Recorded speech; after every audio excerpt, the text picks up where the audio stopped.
Hey now guys, what is happening? Good afternoon today to you. Happy Memorial Day weekend.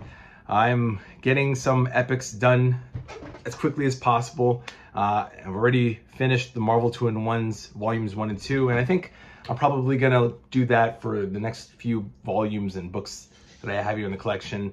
2 volumes here, Marvel 2-in-1. Took me really a day and a half to read both. Yeah, what can I say? Good stuff. It's good stuff. I will say this from the bottom of my heart. I will say that I really love Ben Grimm. Some of the things he says are a little repetitive and really dumb, but the writers involved in this series, you know, Marv Wolfman, Steve Gerber, Roy Thomas, we have Bill Mantlo, a lot of the writers really make him a really cool character, up there with Wolverine, Moon Knight, Hawkeye. And it's really thanks to the epics that I've really gotten to be able to read these stories and get to know these characters better. The Thing has a lot of things to say, a lot of dialogue, a lot of talking, a lot of pop culture references that were popular in the 70s are mentioned. Everything from like Donny Osmond to Bionic Woman to Angie Dickinson. A lot of you young kids don't know who any of these people are, probably. Look them up. But I love how in the face of danger, the Thing always seems to just poke fun and make light of things and bring up pop culture references. If you hear that Mr. Softy, there's a Mr. Softy ice cream truck passing through the neighborhood. You know, it's summertime almost or whatever. It's very hot here in New York, by the way. Anyway, so that's a really great thing about The Thing. The Thing just doesn't give a flying fuck. He's an ordinary creature, a gargoyle, a rock thing monster, whatever, but he's got balls, he's got courage. And I love that he can face down a god, a demon, a mutant, a mutate, some kind of weird thing, a space alien, a world conqueror, and he'll just crack jokes and he'll say things, and the villains will usually say, I don't understand what you're referring to. I don't understand the references you're saying. They literally say that in these stories. And the Thing is full of bluster. The Thing has a big mouth. He's full of crap and full of shit. Deep down, you know, he's quaking in his boots, you know. But I wouldn't say he's a coward. Yeah, he's all heart and all balls and courage. He's the kind of guy you would want watching your back in a fight. I'm talking about Ben Grimm, The Thing. And the book is just, of course, I'm talking about Marvel 2-in-1, are basic team-ups. You know, and when you're fighting whomever, you want a guy like this big orange monster on your side. And whether he's fighting against you, you know, for the honor of Alicia, because it's all about her. Let me just say, like, Alicia is really big as a supporting character, especially in Volume 2.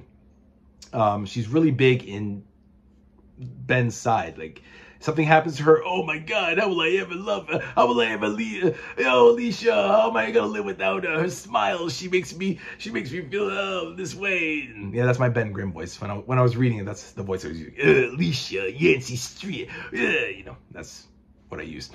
And you know, I like him. I really do like him. I love his sense of nobility and honor, but you know, he just is too much of a tough guy, and sometimes I'm just like, shut up, Ben. You know you're scared. You know these villains could just destroy you like that. Don't act like you can handle it all, you know? But he still does. He still does. There's a myriad of hookups and team-ups, some surprising, some worth mentioning. I liked in Volume 2 him hooking up with like Iron Fist and Shang-Chi and Submariner, which is pretty commonplace now, Submariner. Hold on, actually, I'm gonna cheat here. So Volume 1 basically covered Marvel Feature 11 and 12, where he fought, and then a lot of these are he fought with them and then he teamed up with them. So like Marvel Feature 11 was he fought against and then teamed up with the Hulk against Kurgo and the Leader. Issue 12, he faced Iron Man, and then they teamed up against, I forgot whoever. And then it went into Marvel 2-in-1, which this Volume 1 collected 1 through 19. And then it crossed over into Marvel Team Up 47. The Marvel 2-in-1 17, which featured Spider-Man, crossed over into Marvel Team Up 47, which featured Thing. And that was pretty cool. I mean, of course, anything with Spidey is always cool. Let's see. Oh, no, that's volume 2. Yeah, I mean, he hooked up with the Guardians of the Galaxy, which I already read in the Guardians of the Galaxy volume. He hooked up with Black Widow, Daredevil, Luke Cage, Thor. He even fought Brigadoon and the Blood Brothers, who were minions of Thanos. Thanos, by the way, not Thanos, guys. Thanos. That's the proper way of saying his name. Fucking MCU, these dumbass Marvel movies ruined it. It's actually pronounced Thanos. So that was the Blood Brothers that he faced with Iron Man in Marvel feature number 12. Yeah, and then it starts off with bi-monthly, and then it becomes monthly. Then we go into volume 2 against Hydra, where he teams up with and he fights against Nick Fury. Here, I know it looks like, wow, he's fighting Nick Fury. It's really because he's under the spell, not the spell, but the mind control of Mentallo and Fixer, and they order him to fight Fury. Of course, he breaks free, and they all live happily ever after. He fights with, eventually he fights, and then he teams up with Submariner against this dude Piranha. Hooks up with Black Goliath, Thor again, Iron Fist, Shang-Chi, Spider-Woman, which was actually pretty cool. From issues 29 to 33, like not really a 5-parter. It was more like 3 or 4 parts, but there was like couple things here and there where Ben goes with Alicia to London, England. Oh, and Deathlock. They team up with, he teams up with Deathlock from the future, because Mentallo and Fixer brought him back into the present, excuse me. And then Deathlock dies, but he's still alive. So Reed is like, you got to take him to London and meet him with this doctor, Dr. Court, to bring him back to life. And then S.H.I.E.L.D. will come and take him away. So there's a lot of like passing and going here and there. But like from issue 28 or 29 to 33, Ben is in London, England, and they're fighting all kinds of villains. Spider-Woman is there. Hydra is there. And then they even mutate Alicia into a spider creature. And it's like, and that's what I'm saying. Ben's like, oh, Alicia, if anything happens to Alicia, I don't know what I'm going to do. It's clobbering time. So there's a lot of like push and pull back and forth. But it's a lot of fun. A lot of 70s stuff, guys. So the first one is 1973 to 1976. Volume 2 is 1976 to 1978. So there's pop references galore. I wasn't even alive in the 70s, but I know the references that were mentioned because I'm a bit of a culture vulture myself.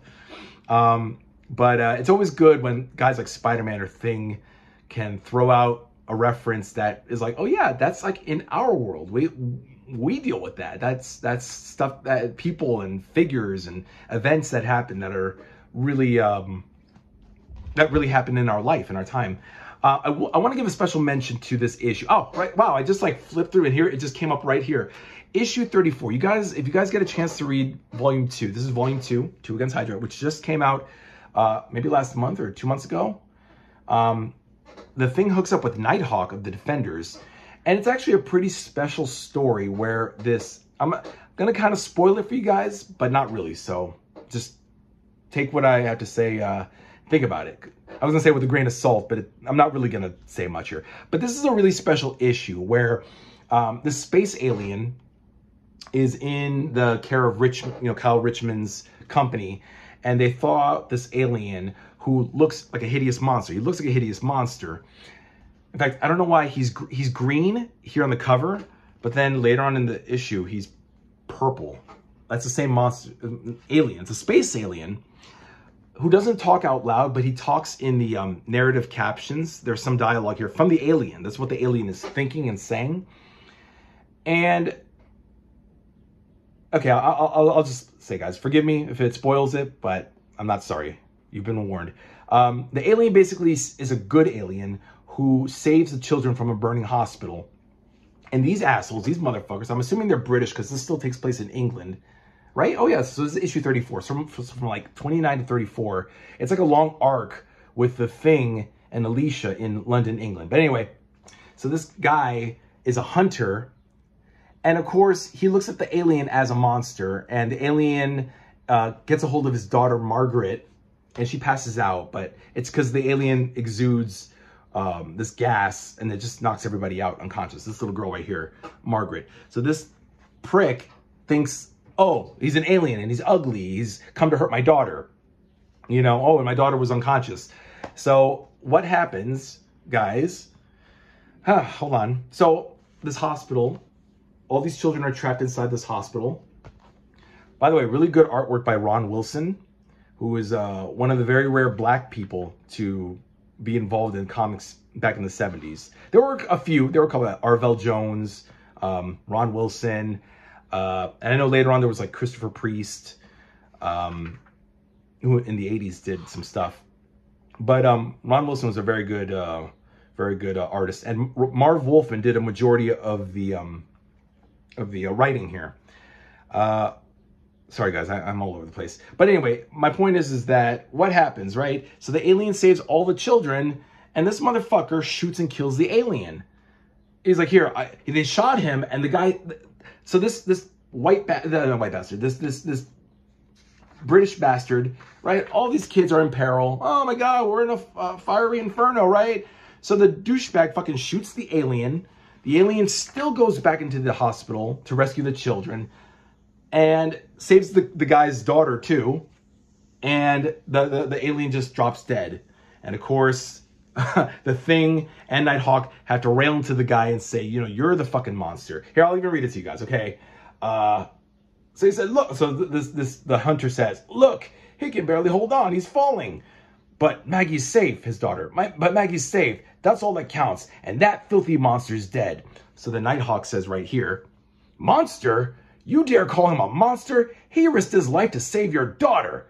And all he was awarded with was your abuse and finally death. Yeah, there's a monster here. But who's the monster? Mr. Who? Oh, wait, no. But who's the monster? Mr. Who's the monster? He doesn't say you're the monster, but he says, who's the monster? Like, really, who's the monster? You. But he doesn't say you. And the guy, of course, looks like, ugh, he looks like defeated and whatever. And that's the end. That's the end of the issue. So I'd say that's close to a special issue because it's like, you know, don't judge a book by its cover, especially if it's like an alien that looks mean with horns and teeth coming out, you know, and saves your daughter. You're still going to kill it. And it still saves your daughter, and you're like, oh, you call him a filthy monster. Anyway, I don't know. Comics, guys. And that's that. And then, yeah, I don't even know who this Skull the Slayer was. Skull the Slayer apparently had an 8-issue series in like 1975 and got canceled. And then you never heard of this guy, but somehow they put him with the Thing. This is issue 35 and 36. It's a 2-parter here. And then that's that, guys. I hope you guys got that. I know I talk very fast. I'm very excited.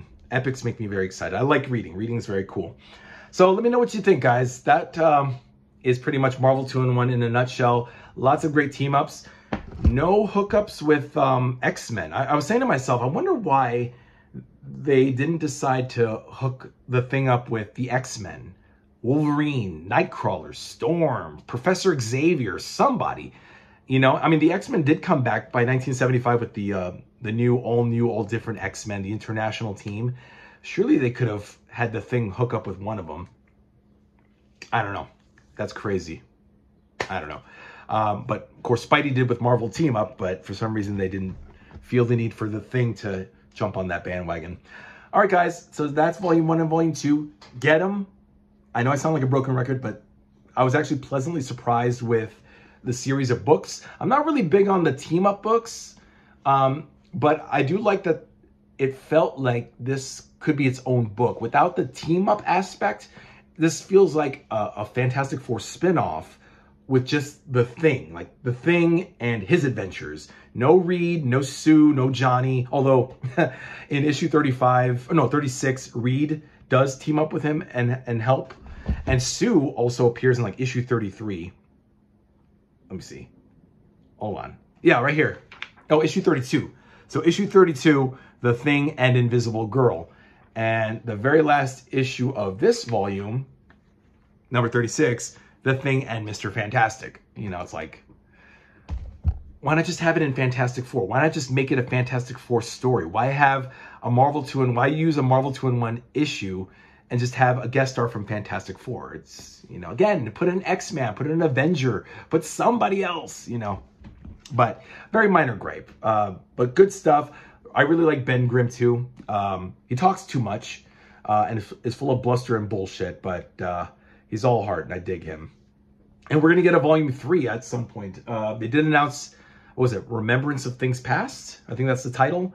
I think later on this year or maybe January of next year. If you guys know, let me know in the comments. And yeah, so we'll have a volume 3 at some point of Marvel 2-in-1. And hopefully we'll get a Marvel Team Up Epic Collection, right? That's what we want, right? Right, Michael? All right. All right, guys, I'm done. Have a good rest of your Memorial Day weekend. Oh, and let me announce the next book, next series will be Namor, guys. Namor Volume 1 and Volume 2. I'll get done with this, and then we'll do Volume 3. Excuse me, Volume 1 to Volume 3. There's no Volume 2 of Namor. So, see? 1, 3, in case you guys thought I was fibbing. So, this is the next book, guys. Volume 1 of Submariner. Enter the Submariner. So, it'll be Stan Lee. Stan Lee, guys. Stan Lee, Jack Kirby, and Gene Colan. Love Gene Colan. Love me some Gene Colan. Love his artwork. All right, guys. That's it. Bye for now, and until next time. Bye.